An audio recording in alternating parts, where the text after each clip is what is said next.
SaintsFootballTalk.com. I'm your host, Ellias J Williams, Monday evening quarterback. And the game versus the Bears was very hard to watch. Very disappointing, mostly because I'm obviously a Rattler apologist. I'm a fan of his. And yet I couldn't ignore how terrible of a game he played. But before I touch on Rattler, I want to make it clear that the support that I saw Caleb Williams get from Ben Johnson, his head coach, is what I've expected to see from Kellen Moore with regards to Spencer Rattler. But what I failed to think about was one important piece to that puzzle. Ben Johnson chose to work with Caleb Williams in Chicago. Kellen Moore inherited Spencer Rattler. To further underscore that, if you recall, Kellen Moore refused to commit to Derek Carr. There was big talk after his press conference when Kellen Moore referred to Derek Carr as a tremendous starting quarterback in this league. Not the Saints starter, but a tremendous starting quarterback. Once he found out that Carr was retiring, Moore then had an opportunity to fully commit to Spencer Rattler. Moore responded by drafting Tyler Shough. So already we have a very obvious preference that the guy that Kellen Moore chose is really the guy he wants to work with, meaning anybody other than that guy winning the starting quarterback job was going to always have an uphill climb. So now that I've come to the conclusion that asking for Kellen Moore to support Spencer Rattler by running more two-man route concepts, more play action, a little bit more pistol, just more running game in general, I realize now that may have been a fallacy because the head coach should be able to run his operation the way he wants to run it. I may want him to bend and maybe tailor some things, but maybe the good thing is that he's calling his offense the way he wants to call it, and he expects Rattler to improve. So I'm no longer going to judge him on Rattler's play or the fact that I feel like Rattler could maybe play for the Bears and the Bears and Ben Johnson could win with him. What I'm going to now judge Kellen Moore on is how long it takes you to pivot to your obvious preference. The current predicament is like if someone asks you, do you want carrot cake? You don't really like carrot cake, but to be polite, you say yes.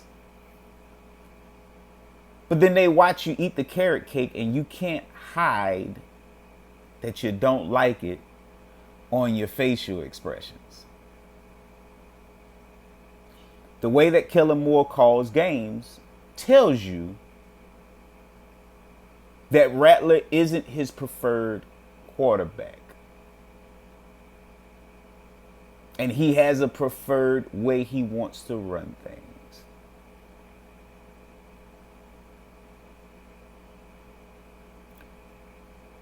How long is it going to take you to pivot? My suggestion to you, Kellen Moore, is that you pivot the moment Rattler shows that the game you got from him on Sunday was not the lowest he can go.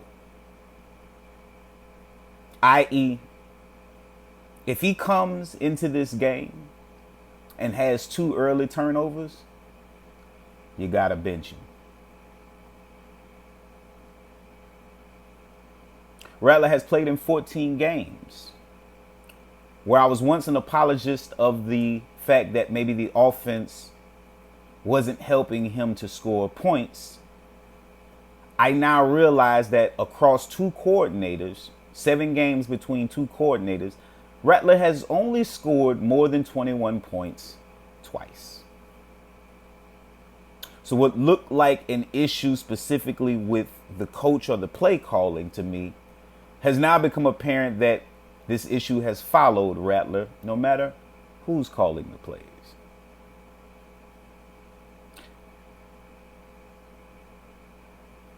If he can't score more than 21 points before half, or if he's not on the path to scoring more than 21 points, i.e. at least 14 points scored before half, bench him.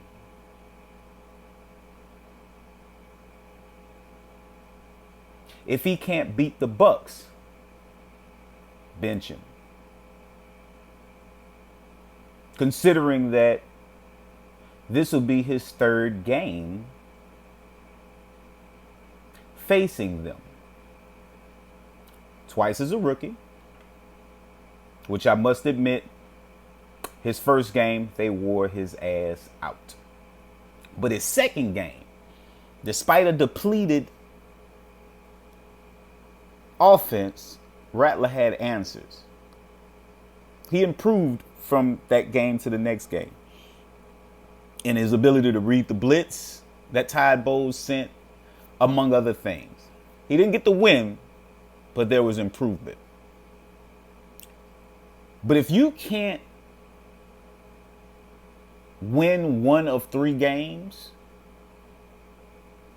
that's a problem.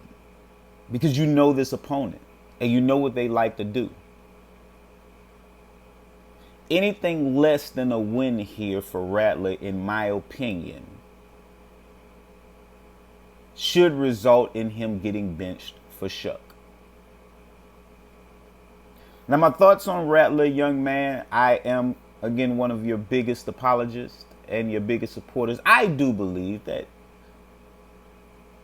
if you were to go to a team that wanted you, that wanted to build an offense around you, build around your strengths, limiting your weaknesses, I do believe that you are, at the very least, a top 20 quarterback in this league that a team can win with. Maybe a little better. But the way that you failed on what at the time was your biggest stage of your career, biggest performance, going against your rival in Caleb Williams, going against your former head coach in Dennis Allen, traveling, on the road, narratives galore, and the second snap of the game, you fumble the ball. Yes, I think your head coach could have done a better job of running the ball and supporting you. But on the biggest stage of your career that demanded one of your bigger performances, you gave us a Tubi level performance. So if that game was the biggest game of your career, this next one is the second biggest, because everything is stacked against you now. What was previously implied has now been made clear via your head coach, informing the entire world that your replacement and the decision to go with him is week to week. It's now been said. So the monkey on your back just got larger. What are you going to do, young man? Because even if only for this week, you have the opportunity to dig yourself out of a pretty significant hole that you find yourself in. You're either going to crumble more, or you're going to show the moxie that we've seen from you with a little bit of favor, being that this is your third time facing this team. There is some small potential for you to win. And if you do, I think that cements you as a talent. Even if we don't see you after that following week, let's say you get snatched, I think just overcoming the circumstances that you find yourself in now, I think would bode well for your career, even if it's not on the Saints. I believe you would be worthy of being traded for by a team that doesn't want to dig in the draft, that wants to make you a project. Wouldn't even call you a reclamation project, just a project that they're willing to build around. I believe this is an opportunity for you to make a statement by winning this game. If you lose it, well, you're getting benched anyway.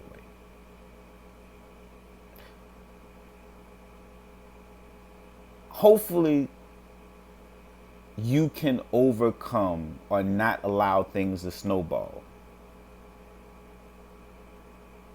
Because is that the reason Lincoln Riley benched you? He saw that you were overwhelmed early, so he went to Caleb Williams. Did he save you from yourself? Or did he limit you from being able to show that you could bounce back? We will find out on Sunday, won't we? Finally, I would like to touch on those who feel that Alvin Kamara is washed. I disagree. I do think that he's being used improperly. Players tend to regress to what they were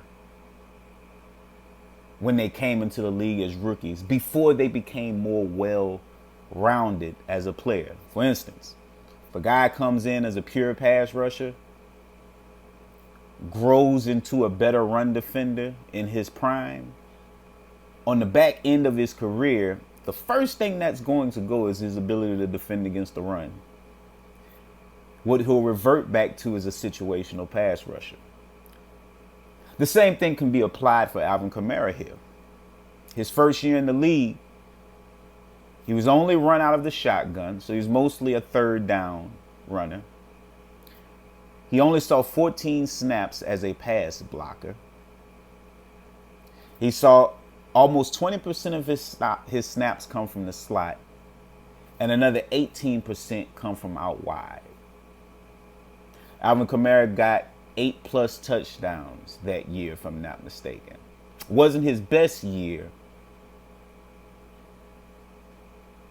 but in the number of snaps he took, it was his most efficient year. I will say that again. Alvin Kamara's rookie year, based on the number of snaps he took and the production he got, was his most efficient year. What have we heard Alvin Kamara talk about? Why did he encourage more usage of Kendre Miller this year? Because Alvin wants to be used in such a way that it's efficient.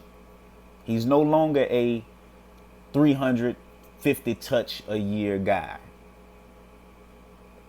It's not where he is. But if you can limit those touches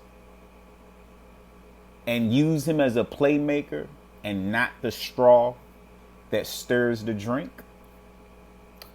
Alvin Kamara still got a lot left in the tank. But you shouldn't be asking him to pass block. He was never that great at it anyway. So let's not gripe about something that was never a player's best skill. Let's gripe about the fact that we're using him less than 8% from the slot, less than 12% out wide, and he's already had 30+ blocking attempts. The most he's ever had is 60 in a year. Hey, Kellen, Use Kamara a little bit better. Monday Evening Quarterback, SaintsFootballTalk.com. I'm your host, Ellias J Williams. I'll see you back next week, but this should be a fun game. Saints versus Bucs. Who that?